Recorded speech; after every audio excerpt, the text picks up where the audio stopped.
오늘은 이사야서 66장인데 이사야서의 마지막입니다.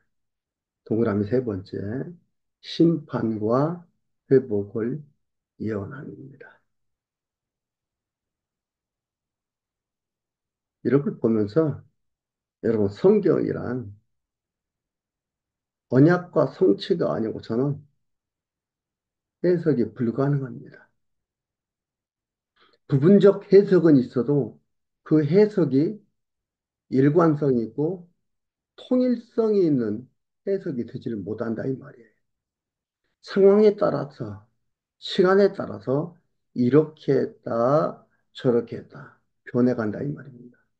그러니까 이걸 뭐라고 합니까? 성경을 절대 진리라 얘기할 수가 없고 말하지 못하고 그냥 진리, 진리, 참 진리 말만 할 뿐입니다. 그걸 증거하지 못합니다. 증명하지 못합니다. 성경을 언약과 성취로 해석을 하면 이게 해석이 된다는 것. 그리고 일관성과 통일성을 갖게 된다는 것. 모순이 없게 된다는 걸 여러분 꼭 잊지 말고 기억하시기 바랍니다. 66장 1절에서 4절까지 경건한 자 및 가증한 자에 대한 대책에 대해 예언합니다. 경건한 자와 가증한 자에 대한 대책에 대해서 어, 예언을 하는데요.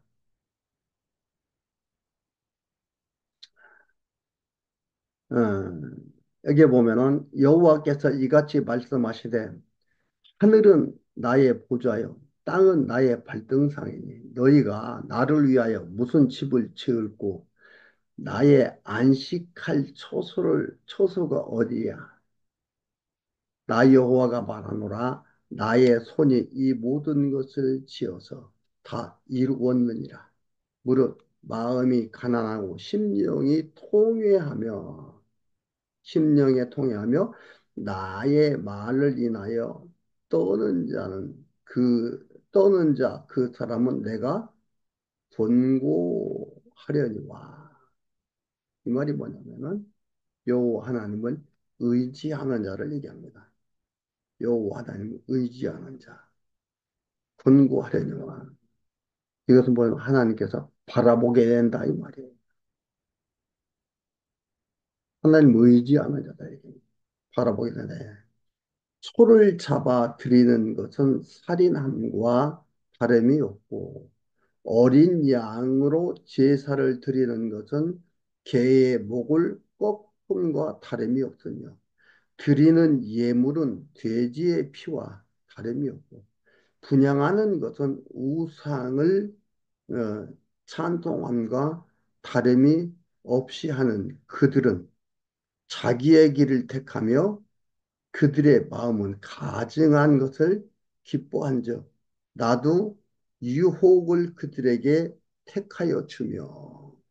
자기 마음대로 제사 규례 같은 걸 자기 마음대로 택하는 겁니다. 자기 마음대로 하는 거예요. 마치 바리새인과 서기관 대제사장들이 예수 죽일 방법만 찾은 것과 같은 것을 얘기하는 겁니다. 그래, 가증한 것을 기뻐한 적 나도 유혹을 그들에게 하여 주며 그 무서워하는 것을 그들에게 임하게 하리니 이는 내가 불러도 대답하는 자 없으며 내가 말하여도 그들이 청종하지 않고 오직 자기의 목적에 악을 행하며 나의 기뻐하지 아니하는 것을 택하였음이라 하시니라. 대제사장 서기관 바리새인들을 장로들이 소식 종교 지도자들이 예수님의 말씀에는 안정이 없이 예수님을 죽일 방법만 찾고 거기에 골몰하는 것을 우리는 볼 수가 있지요. 공모수가 마치 같습니다. 모형과 그림자입니다. 자기들 마음대로 제사 규례를 택해서 하는 것들이. 여기도 뭐예요? 경건한 자 및 경건한 자는 일절이라는 거죠. 경건한 자. 여호와께서 이같이 말씀하시되 하늘이 나를 위하여 무슨 집을 지을고 나의 안식할 처소가 어디야. 나 여호와가 말하노라 나의 손이 이 모든 것을 지어서 다 이루었느니라. 무릇 마음이 가난하고 심령이 통회하며 나의 말을 인하여 떠는 자 그 사람은 내가 권고하려니와. 즉 경건한 자 하나님께서 바라보게 된다 이 말입니다. 그러나 가증한 자, 그 3절부터는 가증한 자, 대책에 대해서 예언한 거고요. 5절에서 9절까지 가증한 자가 보응받고 예루살렘이 회복함을 예언합니다. 가증한 자. 보겠습니다. 5절에 여호와의 말씀을 인하여 떠는 자들아 그 말씀을 들을지어다. 이르시되 너희 형제가 너희를 미워하며 내 이름을 인하여 너희를 쫓아내며 이르기를 여호와께서는 영광을 나타내사 너희 기쁨을 우리에게 보이시기를 원하노라 하였으나 그들은 수치를 당하리라 하셨느니라.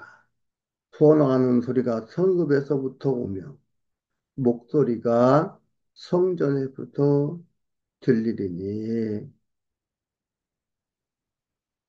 그러니까 경건한 자를 조롱하는 가증한 자가 여호와의 보응을 받는다고 예언하는 겁니다. 경건한 자를 이게 5절과 6절에 경건한 자를 조롱하는 거예요. 그러니까 여호와를 5절에 여호와를 말씀을 인하여 떠는 자들은 들아 그 말씀을 들을지어다 이르시되 경건한 자를 얘기하는 너희 형제가 너희를 미워하며 내 이름을 인하여 너희를 쫓아내며 이르기를 여호와께서 영광을 나타내사 너희 기쁨을 우리에게 보이시기를 원하노라 하였으나 그들은 수치를 당하리라 하였느니라. 그 가정한 자들이 보응을 받는다 이 말입니다. 그걸 예언하는 겁니다.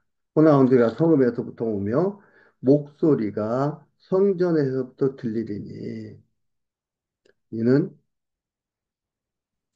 여호와께서 그 대적에게 보응하시는 목소리다. 대적이라는 거예요.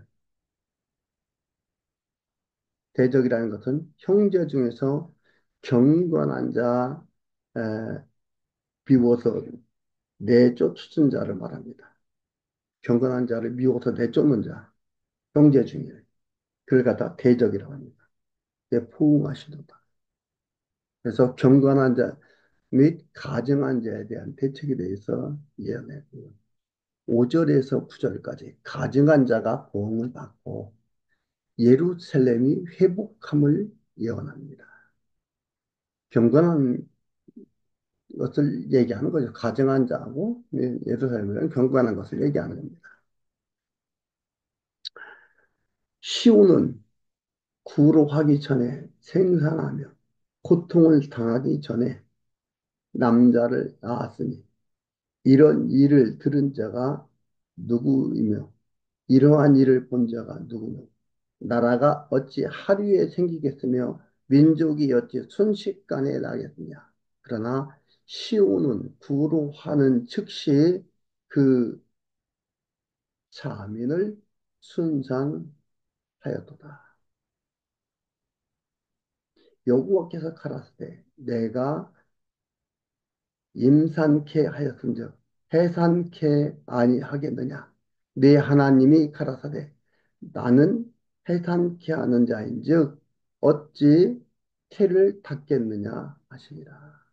하나님께서 곧 회복시킨다 이 말이에요. 쉽게 회복시켜준다 이 말입니다. 하나님께서 임산케 하셨으니까 하나님께서 해산케 한다 이 말이에요.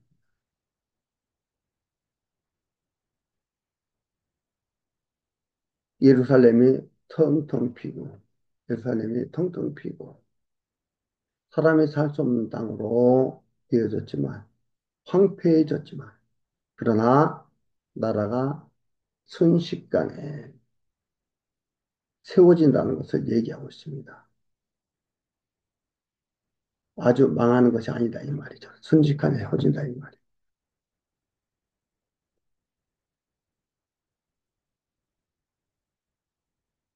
그것은 우리가 역사적으로도 봤습니다. 그렇죠?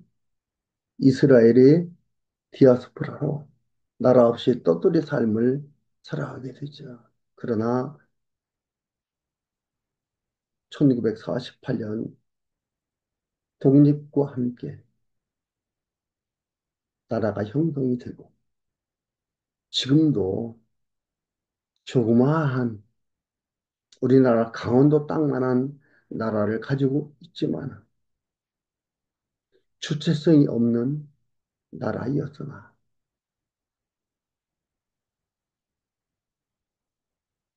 당당한 주체성을 가지고 나아가게 되는 이스라엘은 하나님으로서의 주체성을 갖고 나아가게 되는 세계를 좌우하는 나라가 지금 되어 있습니다. 정치적으로, 경제적으로, 사회적으로 세계를 장악하고 있습니다. 이걸 볼 때 여호와 하나님께서 언약하신 대로 이루어져 감을 우리는 볼 수가 있습니다. 10절에서 14절 예루살렘을 회복해 평강으로 의류해 줄 것을 예언합니다. 10절에 예루살렘을 사랑하는 자여 다 그와 함께 기뻐하라. 다 그와 함께 즐거워하라. 그를 위하여 슬퍼하는 자여 다 그의 기쁨을 인하여 그와 함께 기뻐하라.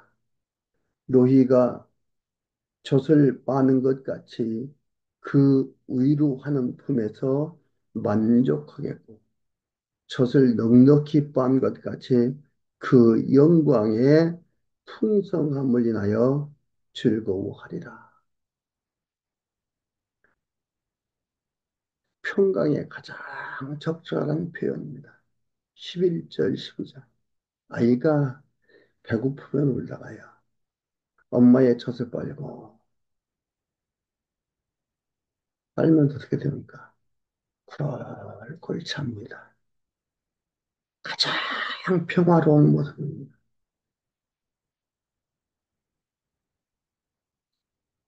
평강의 가장 적절한 표현이 11절과 11절에 나와 있습니다. 여호와께서 이같이 말씀하실 보라, 내가 그에게 평강을 강같이 그에게 열방의 영광을 넘치는 시내같이 주리니 너희가 그 젖을 빨 것이며 너희가 옆에 안길 것이며 그 무릎에서 놓을 것이라.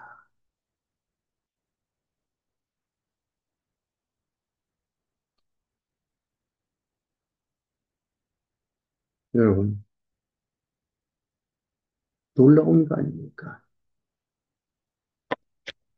이 조그마한 나라가 세계의 경제 발전과 세계의 정치와 이 모든 것들을 장악하고 있다는 것을 여러분 잊지 마십시오.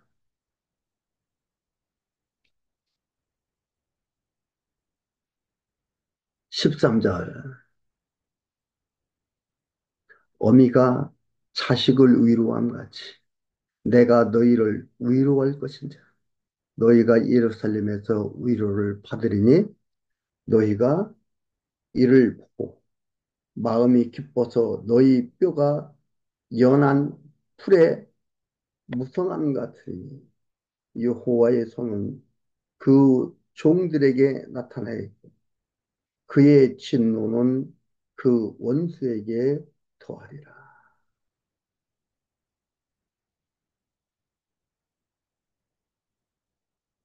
여호와 하나님께서 회복시켜 주심을 여호와 하나님께서 평강으로 이루어질 것을 예언합니다. 이것을 우리는 성경을 통해서 볼 수가 있어. 지금도 그 엄청난 강대국 사이에서 견고하게 서서 나아가고 있음을 보게 됩니다.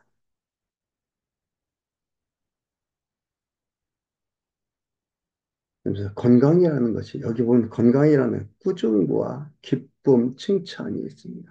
꾸중이라는 거냐. 육신과 정신을 망가지게 합니다. 그러나 기쁨과 칭찬이라는 것은 기쁨을 갖게 되고 칭찬을 받게 된다는 것은 뼈가 연해지는 겁니다. 뼈가 연해야 부드러워야 건강한데 마음이 하나님을 확신 속에서 깨닫게 되면은요 위로와 평강과 기쁨이 됩니다. 그렇게 되면 뭐예요? 건강하게 해줍니다. 하나님께서 주체가 되셔서 해 나가심을 여러분 볼 줄 알아야 돼요. 내가 주체가 되면 안 된다니까요. 아니라니까요. 내가 주체가 아닙니다. 뭐 거듭 말씀드렸죠. 하나님이 본주어고 하나님이 본동사입니다. 우리는 보조주어고 보조동사여 수식어입니다.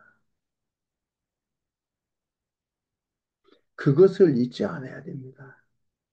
그럴 때에 위로가 되고 평강이 있고 기쁨이 있습니다. 그럴 때 부드러움이 있습니다. 여유가 있습니다. 날카롭지 않습니다. 그러나 날카로워지고 불만스러워지고 짜증스러워지고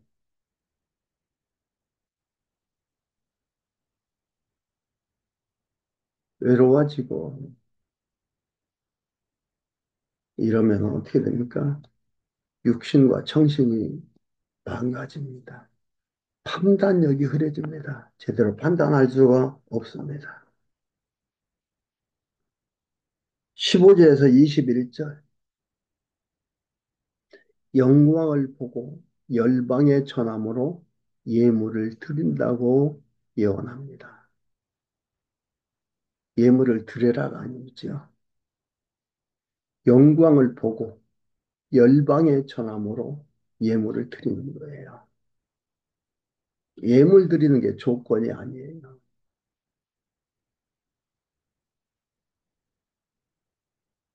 하고 싶은 말이 많은데 참겠습니다. 15절. 보라, 여호와께서 불에 옹이 되어 강림하시리니 그 수레들은 회립바람 같으리로. 그가 혁혁한 위세로 노를 베푸시며 맹렬한 화염으로 견치해 가실 것이라.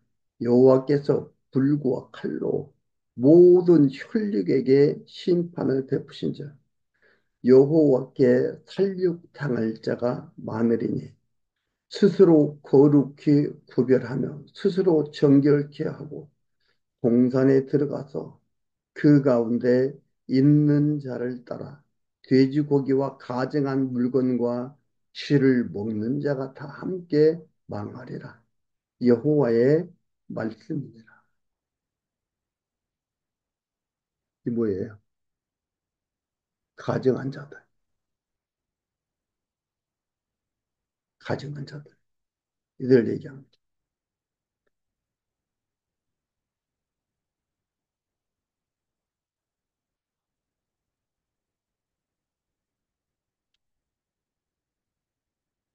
18절.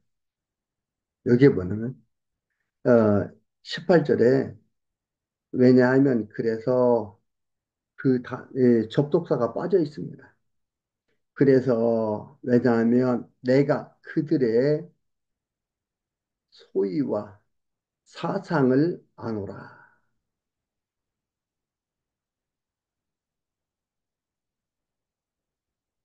이들이 이렇게 되었다 이 말이죠. 이들의 소위와 파상을 안다 이 말입니다. 때가 이르면 때가 이르면 열방과 열족을 모으리니 그들이 와서 나의 영광을 볼 것이며. 때가 이르면 뭐예요? 표적을 행하려 오는 거예요. 때가 이르면 내가 표적을 행하려 오는 거예요. 때가 이르면 아무 때나 오는 게 아니다. 때가 됐다 이 말이에요. 때가 정해놓은 때가 있다 이 말입니다. 때가 이르면 열방과 열족을 모으리니 그들이 와서 나의 영광을 볼 것이며 내가 그들 중에 징조를 세워 표적 징조를 세워 그들 중 도피한 자를 열방고 다시스와 띨과 활을 당기는 룻과 및 두발과 야인과 또 나의 명성을 듣지도 못하고 나의 영광을 보지도 못한 먼 섬들로 보내리니 그들이 나의 영광을 열방에 선파하리라. 우다성 민자들이 망했다는 것을 흩어져서 얘기한다 이 말입니다. 하나님을 이렇게 알게 하겠다 이 말이에요. 우상 섬긴 자들이 하나님의 행동과 계획이 멸망당하는 이들에게 이렇게 해서 이것을 보게 된다 이 말이에요. 멸망당한 이들이 이렇게 하게 되겠다. 그래서 어떻게 돼요? 우상 섬긴 자들 이들이 망했다는 것을 흩어져서 하나님을 전에 알게 한다 이 말입니다. 하나님께서 이렇게 망하도록 했다. 이걸 알게 한다 이 말입니다. 선포하리라. 나 여호와가 말하노라. 이스라엘 자손이 예물을 깨끗한 그릇에 담아 여호와의 집에 드림같이 그들이 너희 모든 형제를 열방에서 나의 성산 예루살렘으로 말과 수레와 의자와 노새와 교자와 노새와 약대에 태워다가 여호와께 예물로 드릴 것이요 나는 그 중에서 택하여 제사장과 레위인을 삼으리라 여호와의 말이니라. 예물을 가져오며 예언이 이루어지는 거예요. 이렇게 하겠다 이 말이에요. 여호와 하나님께서 이렇게 이방을 멸망시키고 그저 또 뭐예요? 예물을 줘서 예물을 가지고 오는 거야. 여러분 바벨론 포로에 갔다 이들이 포로에서 돌아오게 되고 고레스 왕이 유다 백성들을 돌아가도록 다 반포하고 그 조서를 내리잖아요. 그 조서가 모든 나라들한테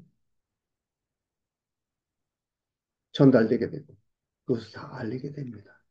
여호와 하나님께서 알게 되고 그리고 그들이 예물을 다 가지고 돌아오게 됩니다. 바벨론이 성전 예물을 다 빼앗아 갔던 것들을 다 두고 가져가게 됩니다. 이 예언한 대로 그대로 예물을 가져오면 우리는 볼 수 있는데 이게 바로 200여 년 후에 되어질 일을 여호와 하나님께서 이 뭐예요? 예언했다 이 말이에요. 이사 선지자를 통해서 이렇게 하는 것들이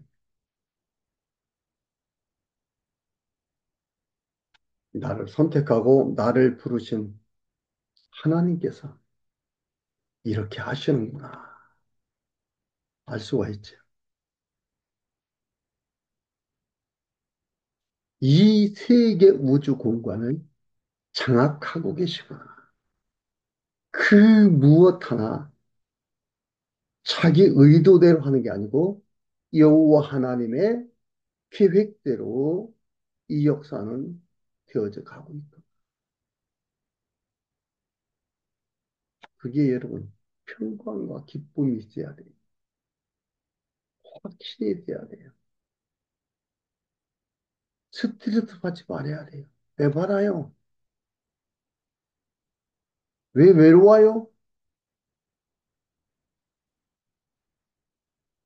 내 뜻대로 하려고 하니까.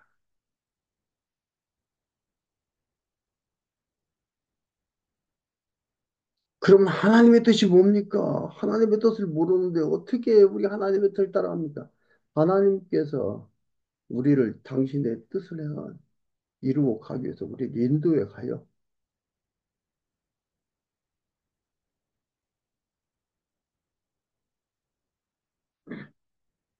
22절에서 마지막 24절까지 예물을 열방 족속 제사장이 드리게 한 이유를 설명합니다. 예물을 열방 족속 제사장이 드리게 한 이유를 예언합니다. 22절에. 22절에 여기서 왜냐하면 때문에 이것을 어, 접속사가 빠졌습니다. 왜냐하면 나 여호와가 말하노라. 키라는 접속사가 빠진 거예요. 나 여호와가 말하노라. 나의 지을 새 하늘과 새 땅이 내 앞에 항상 있을 것 같이 너희 자손과 너희 이름이 항상 있으리라. 여기선 열방 족속과 자손들의 명성 얘기합니다. 너희 자손과 너희 이름이 열방 족속과 자손들의 명성을 얘기하는 겁니다. 왜냐하면 여호가 바라와 새하늘과 새 땅은 내 앞에 항상 있는 것 같이 너희 자손 열방 족속과 자손들의 명성이 항상 있으리라 이 말입니다. 여호와가 말하노라 내 월삭과 내 안식일에 모든 혈육이 이르러 내 앞에 경배하리라. 그들이 나가서 내게 패역한 자들의 시체들을 볼 것이라. 그 벌레가 죽지 아니하며 그 불이 꺼지지 아니하며 모든 혈육에게 가증함이 되리라. 이방 족속들이 제사장이 예물을 하나님께 드리게 하나 이방인의 구원을 모형적으로 보여주는 겁니다. 이방인의 구원을 모형적으로 보여주는 이러한 것들입니다. 이것은 예수 그리스도를 언약하기 위해서 때리시고 싸매었으며 언약대로 죽으시고 살아나신 하나님 언약대로 죽으시고 살아나신 예수 그리스도 그는 하나님 여호와이심을 보여주는 것들입니다. 이름으로써 때려치고 싸매을 통해서 죽으시고 부활하신 예수 그리스도에 대한 모형과 그림자이심을 우리가 알 수가 있습니다. 여러분, 이사야서를 통해서 때리시는 것도 하나님이시고 싸매시는 것도 하나님이시라는 것을 여러분 꼭 기억하시길 바라고요. 다음 시간에는 저는 이제 에레미야서를 하도록 하겠습니다.